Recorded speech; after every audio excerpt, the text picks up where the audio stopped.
السلام عليكم ورحمة الله وبركاته. الحمد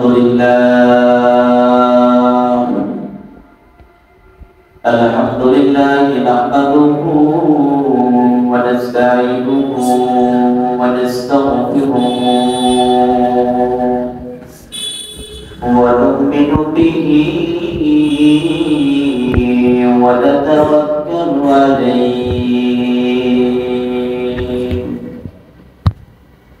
ونعوذ بالله من شرور أنفسنا ومن سيئات أعمالنا من يهده الله فلا مضل له ومن يضلله فلا هادي له ونشهد أن لا إله إلا الله وحده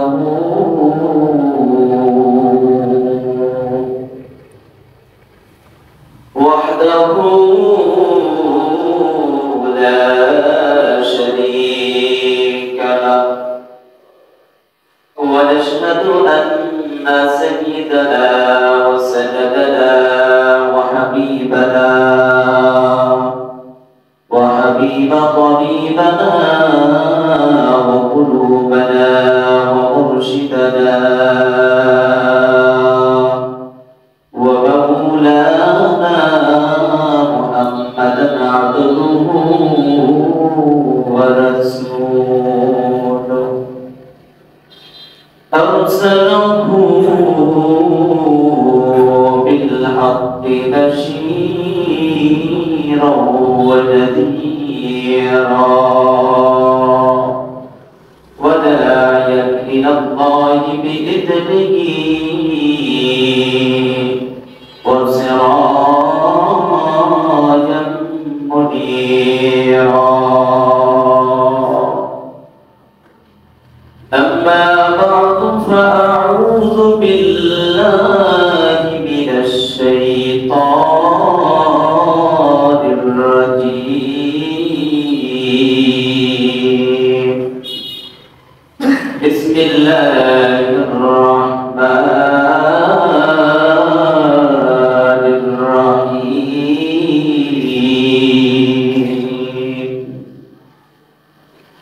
والسابقون الأولون من المهاجرين والأنصار والذين اتبعوهم بإحسان رضي الله تعالى عنه. وقال رسول الله صلى الله عليه وسلم: لو كان بعدي نبي لكان عمر، أو كما قال عليه الصلاة والسلام. وقال الله تعالى في حبيب شانه: إن الله وملائكته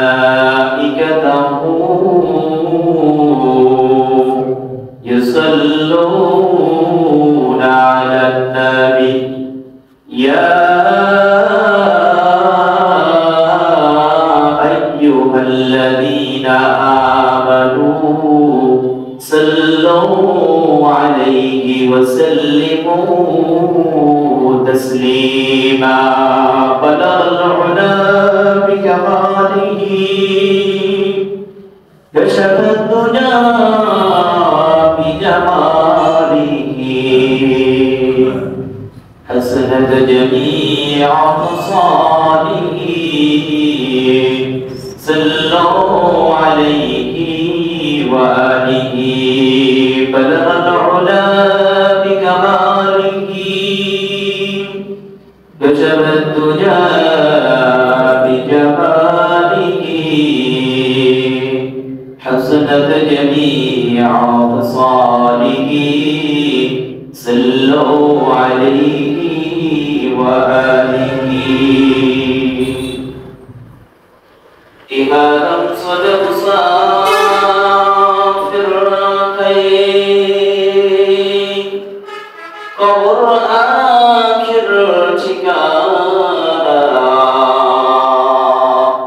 ওই আগে রওনা है कोई पीछे रवाना بلغ العلا بكماله كشف الدجى بجماله حسنت جميع خصاله صلوا عليه وآله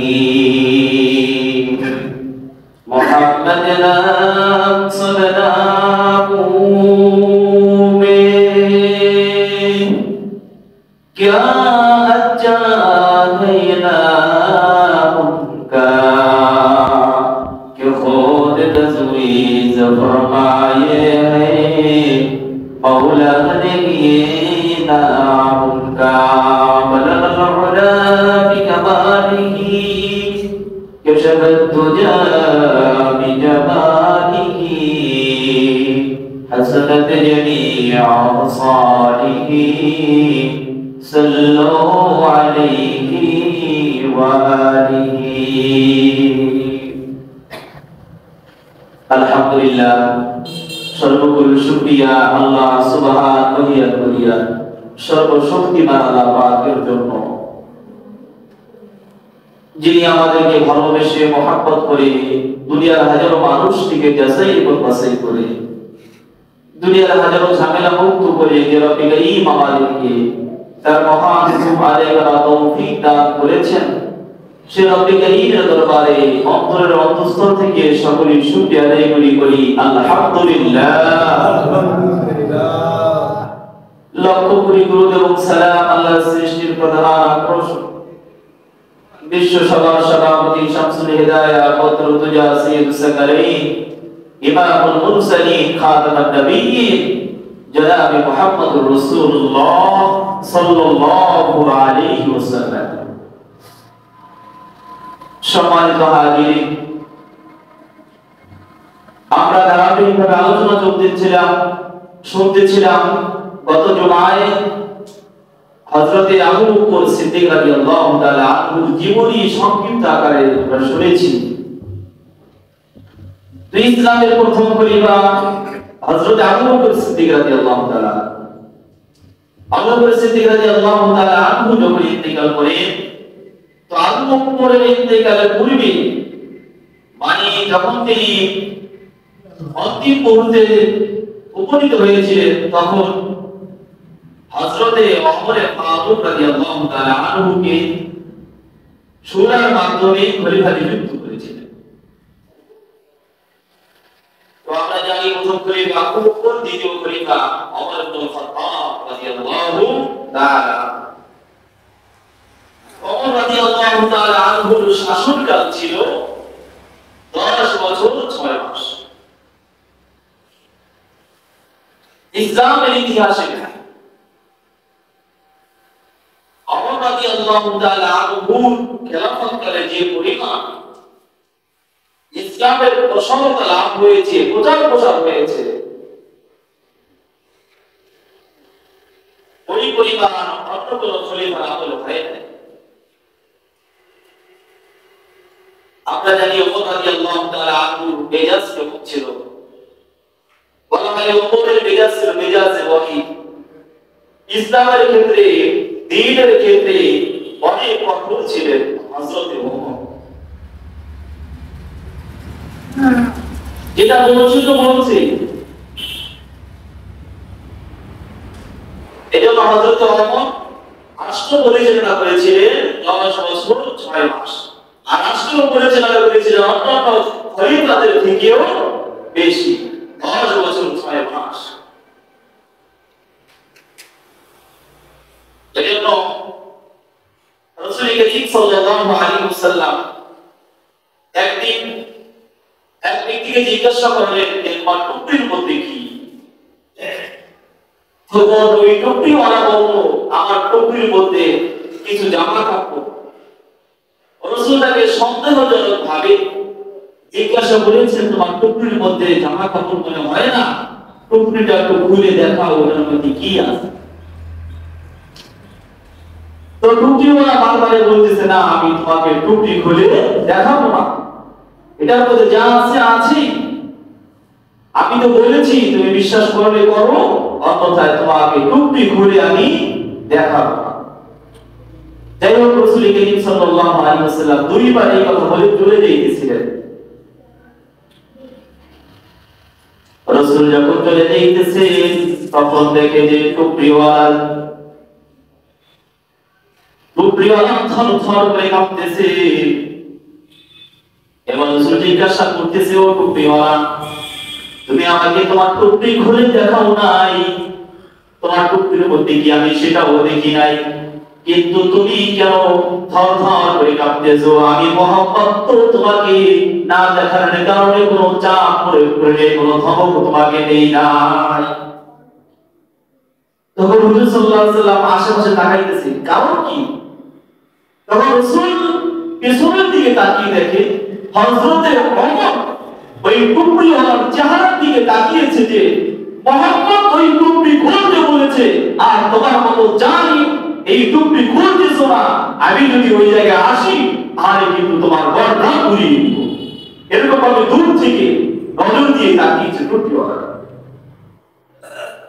তো দূর থেকে তাকাইছে ওমরের তাকানোর ভয়ের চলে টুকরিওয়ালা আর সরল কাঁপতেছে যে না জানি ওমর আমাকে কি করে বসে। এজন্য বলা হয় ওমরের মেজাজ হলো মেজাজ ওয়াহি। তে ওমর রাদিয়াল্লাহু তাআলা ইসলাম গ্রহণ করার পূর্বে ইসলামের এত বিরোধিতা করেছিল যে নবী মুহাম্মদ রাসূলুল্লাহ সাল্লাল্লাহু আলাইহি ওয়াসাল্লামকে পর্যন্ত মারতে গিয়েছিল। আল্লাহ রাসূল দোয়া করেছেন, আল্লাহ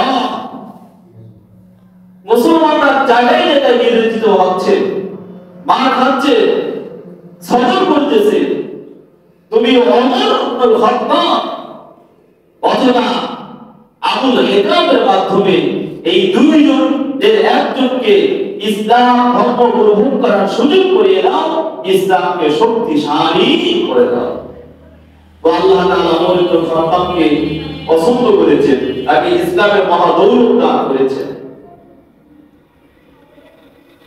ইতিহাসে লেখা আছে যে ওমর ইসলাম গ্রহণ করার পূর্বে মদিনার গলিতে গলিতে মুসলমান হয়েছিল, কিন্তু মানুষ কখনো প্রকাশ্যে কখনো ইসলামের জন্য কাজ করতে পারে নাই, নামাজও পড়তে পারে নাই, ইসলামের বিভিন্ন হুকুমগুলিও আদায় করতে পারে নাই প্রকাশ্যে।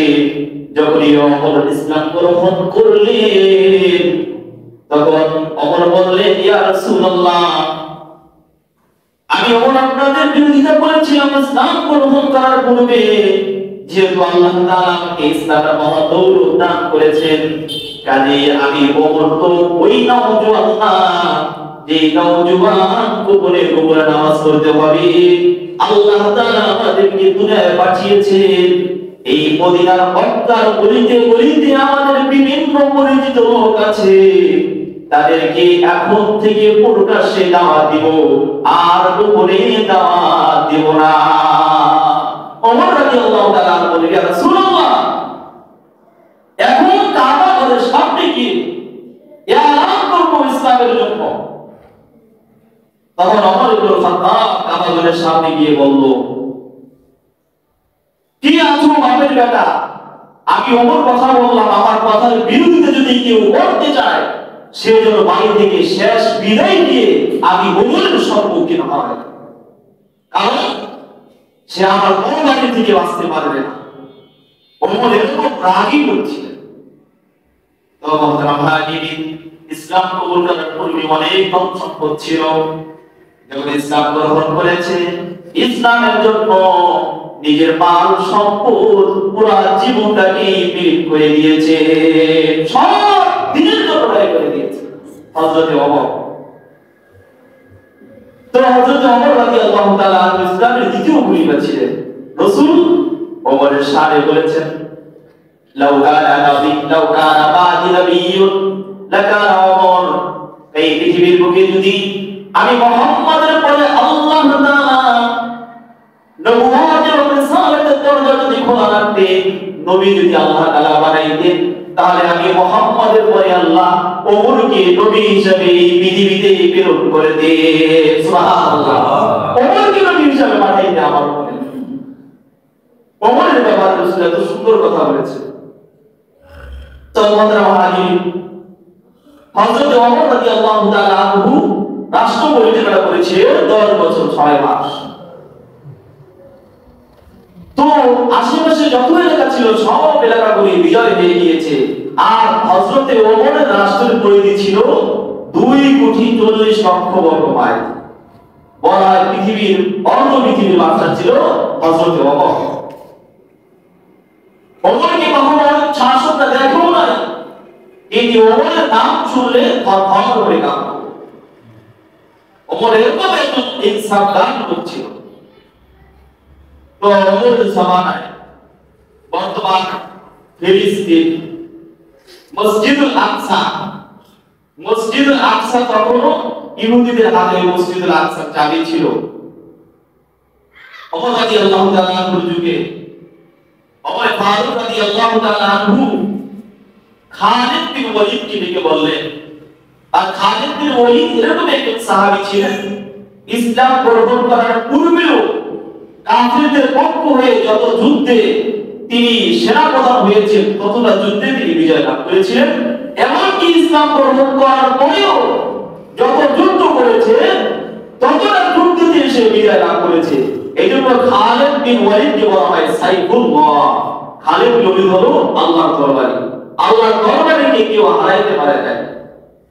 কিন্তু খালিদ বিন ওয়ালিদের বড় একটা দুঃখ, এত যুদ্ধ করেছে, এত তার তরবারি দিয়ে মানুষের কল্লা দ্বিখণ্ডিত করেছে, দেহচ্ছেদ করেছে, কিন্তু সে কখনো শহীদের মর্যাদা লাভ করতে পারে না। তো যাই হোক, খালিদ বিন ওয়ালিদকে হযরত ওমর ফারুক ডাকলেন, খালিদ, আমি যখন রাত্রিবেলা শুই তখন এদিক সেদিক ঘোরাঘুরি করি, কারণ আমাদের প্রথম ক্যাবলা হলো মসজিদুল আকসা। ওই মসজিদুল আকসার পরিকারী এখন আমরা ওই মসজিদুল আকসার চাবিকাঠি এখন আমাদের কাছে নাই। এই জন্য খালিদ, আমি ওমর চাই যে তুমি একটা সেনাদল নিয়ে যাও, ওই মিশরের ফিলিস্তিনের তোমার একটা সেনাদল নিয়ে গিয়ে ওই অঞ্চল বিজয় করে মসজিদুল আকসার চাবি আমাদের কাছে আসবে।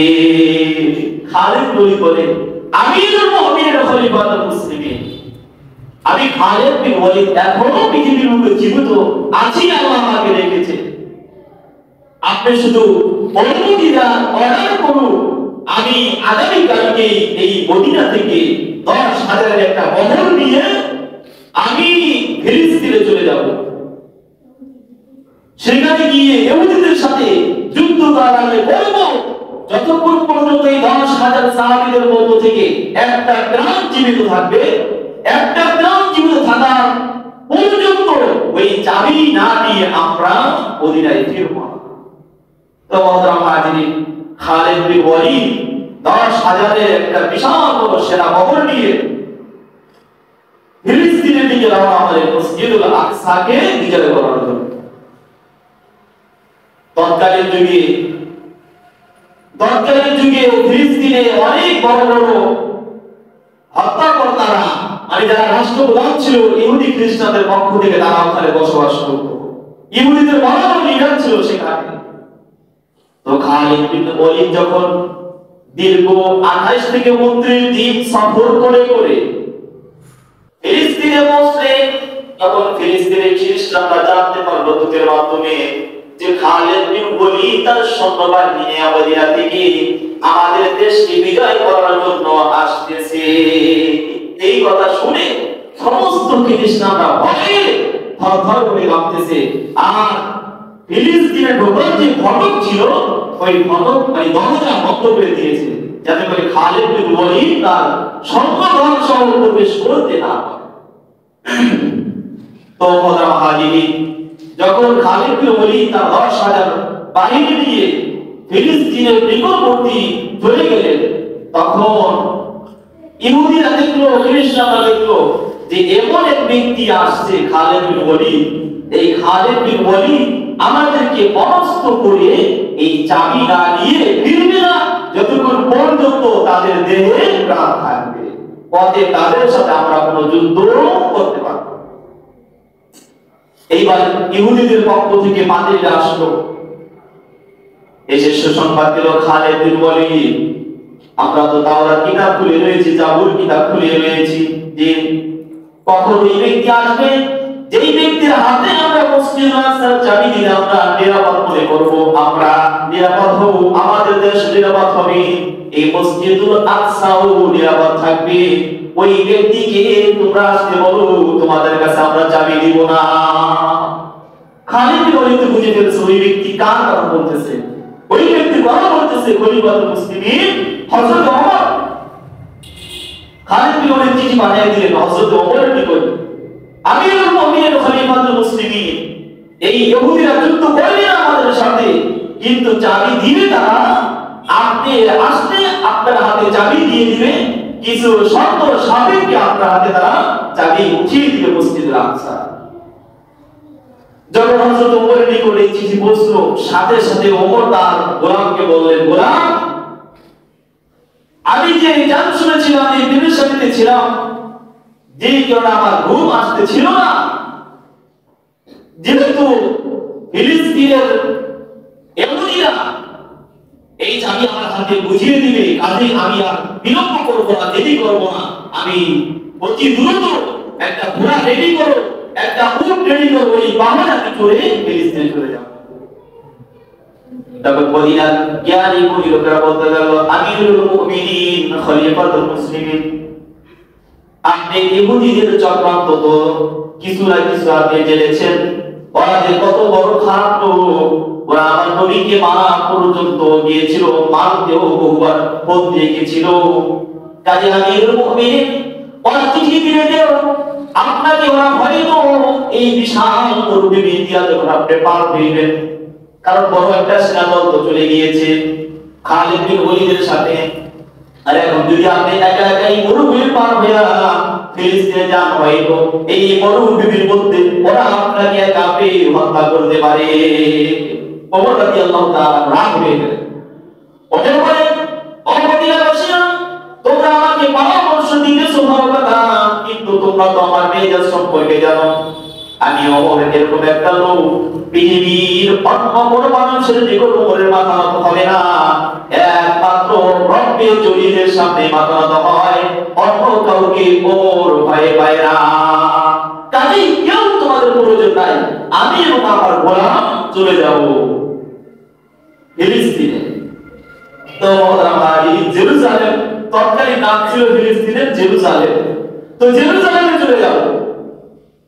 তো হযরত ওমর ফারুক আর তার গোলাম জেরুজালেমে যাইতেছে, ওমর ফারুক উটের উপরে বসা আর গোলাম উটের রশি ধরে ধরে যাইতেছে। যখন সকালবেলা রওনা দিলেন মরুভূমি অঞ্চল দিয়া, যখন রোদের প্রখরতা বাড়তেছে আর মরুভূমির পানিও গরম হইতেছে, তখন রোদ এবং গরমের কারণে ওমর তো উটের উপরে বসা আর গোলাম উটের রশি ধরে ধরে হাঁটতেছে। ওমর তাকায় দেখতেছে যে গোলামের দেহ মুবারক থেকে ঘাম ঝরতেছে গরমের কারণে। এবার বলে ফারুক গোলামকে বলে, থামো গোলাম, এই জায়গায় উটকে থামিয়ে দাও। যখন ওমর সাথে সাথে গোলামকে থামিয়ে দিল, ওকে থামিয়ে দেওয়ার পরে ওমর বলতেছে যে, গোলাম, তুমি উটের উপরে ওঠো, আমি এখন উটের রশি ধরে ধরে চলতে থাকি। এইবার গোলাম বলছে, আমিরুল মুমিনিন খলিফাতুল মুসলিমিন, আপনি একজন শাসক, আপনি আমাদের আমিরুল মুমিনিন, এটা হতে পারে না যে আমি গোলাম উটের উপর উঠবো আর আপনি উটের রশি ধরে ধরে আমার সামনে দিয়া হাইটা যাবে, এটা আমি বরদাস্ত করতে পারবো না, আর এটা কোনো জনগণ মেনে নিতে পারে না। ওমর বলে, গোলাম, আমি যে কথা বলছি সেটাই তুমি করো, কারণ তুমি দেখতেছো মানুষ মাইনা দিতে পারবে না, এটা তোমার দৃষ্টিতে যদিও খারাপ দেখা যায়, কিন্তু আমি দেখতেছি যে আমি ওমর শুধু একা উটের উপরে উঠা বসা যাব আরামের সাথে, আর তুমি কষ্ট কইরা কইরা পানির মধ্যে হাইটা যাইবা। হাসরের ময়দানে আল্লাহ যদি জিজ্ঞাসা করে, ওমর তুমি খেলাফতের দায়িত্ব পাইয়া, শাসন ক্ষমতা পাইয়া তুমি উটের উপরে উঠেছিলা, আর তোমার গোলামকে কষ্ট করে পানির মধ্যে হাইটা যাইতেছিল, এই প্রশ্নের উত্তর আমি ওমর দিতে পারবো না। কাজেই গোলাম তুমি উটের উপরে ওঠো, আমি আমার 5 ঘন্টা উটের লাগাম ধরে হাঁটবো। এইবার ওমর রাদিয়াল্লাহু তাআলা নিয়ম করলেন, গোলাম 5 ঘন্টা উটের লাগাম ধরে হাঁটবে, আর ওমর উটের উপরে থাকবে। আবার ওমর 5 ঘন্টা উটের লাগাম ধরে হাঁটবে, গোলাম উটের উপরে থাকবে। এইভাবে পালাবদল করতে করতে করতে করতে জেরুজালেমের নিকটবর্তী আয়েশা পড়ছে। তো নিকটবর্তীতে যখন আসছে, তখন আমার ওমর রাদিয়াল্লাহু তাআলা পালা এসে পড়ছে যে উটের লাগাম ধরা। এইবার গোলাম বলতেছে, খলিফাতুল মুসলিমিন, আপনি মদিনা থেকে কিন্তু এই জেরুজালেম আসছেন ইহুদিদের সাথে কথা বলার জন্য। ইহুদিরা আপনাকে চাবি আপনার হাতে তুলে দিবে, অতএব ইহুদিরা আপনাকে সমবর্ধনা জানানোর জন্য, স্বাগতম জানানোর জন্য দাঁড়িয়ে রয়েছে তাদের ফটকের সামনে। অতএব আপনি যদি নিচে থাকেন আর আমি যদি উঠে থাকি, তাহলে কিন্তু আপনার ইজ্জত বা কিছু থাকবে না। কাজে আপনি উপরে উঠে, আমি গোলাম উটের লাগাম ধরে সামনে যাই। ওমরে ফারুক বলে, তোমাকে আমি তো প্রথমেই বলেছি যে পালাবদল করে আমরা যাব, তারা যা বলুক না বলুক, আমার পালা আসছে, আমি উটের লাগাম ধরে সামনে হাঁটবো। তো মোহতারাম হাজিরিন, যখন জেরুজালেমের কাছে চলে গেলে, তখন ওমরের হাতে উটের লাগাম আর গোলাম উটের উপরে বসা। এইবার জেরুজালেমের খ্রিস্টান ইহুদিরা ওমরকে স্বাগত জানাইতেছে আর বিভিন্ন ফুল ছিটাইতেছে। এইবার উটের উপর থেকে নামার জন্য একটা জলচকি, ছোট্ট একটা চকি এনে দিয়েছে, যাতে খলিফাতুল মুসলিমিন ওই চকির উপর পাড়া দিয়ে নিচে নামতে পারে। যখন এই দৃশ্য দেখলো, তখন গোলাম উপর থেকে কাঁদতেছে, চোখ দিয়ে পানি পড়তেছে। এইবার জেরুজালেমের ইহুদিরা জিজ্ঞাসা করে, খলিফাতুল মুসলিমিন আপনি কেন কাঁদেন? এইবার গোলাম বলতেছে, আল্লাহি, আল্লাহর কসম করে বলতেছি, ও জেরুজালেমের বাসিন্দারা, তোরা আমাকে স্বাগতম জানাইস না, আমাকে ফুল ছিটানোর দরকার নাই। যেই ব্যক্তি উটের লাগাম ধরে সামনে হাঁটতেছে, ওই ব্যক্তি হলো আমিরুল মুমিনিন খলিফাতুল মুসলিমিন। সেই হলো খলিফাতুল মুসলিমিন।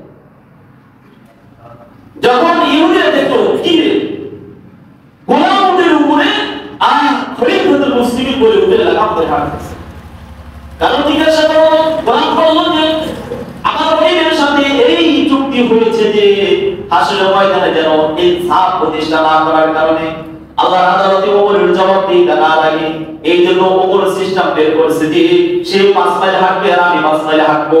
ঘটনাক্রমে তোমাদের এই জায়গায় এসে ওই 5 মাইলে রাস্তা করেছে ওমরের হাতে। এই জন্য ওমর উটের লাগাম ধরে হাঁটতেছে আর আমি গোলাম উটের উপরে রয়েছি। এবার জেরুজালেমে ইহুদিরা বলতেছে, কোনো চুক্তি নাই, কোনো ভক্তি নাই, যে ওমর গোলামের সাথেও ইনসাফ প্রতিষ্ঠা করতে পারি, ওই ওমরের হাতেই আমরা ইহুদিরা এবং মসজিদুল আকসা নিরাপদ, অন্য কোনো ব্যক্তির হাতে এই মসজিদ নিরাপদ হতে পারে না। কাজেই কোনো শর্ত নাই, বিনা শর্তে আমরা সমস্ত ইহুদিরা ওমরের হাতে মসজিদুল আকসার চাবি উঠিয়ে দিলাম। এই ঘটনার উদ্দেশ্য হলো, অন্য পৃথিবীর বাদশা ছিলেন হযরত ওমর, তথাপিও তিনি গোলামের সাথে ইনসাফ প্রতিষ্ঠা করেছেন, ইনসাফ কায়েম করেছেন।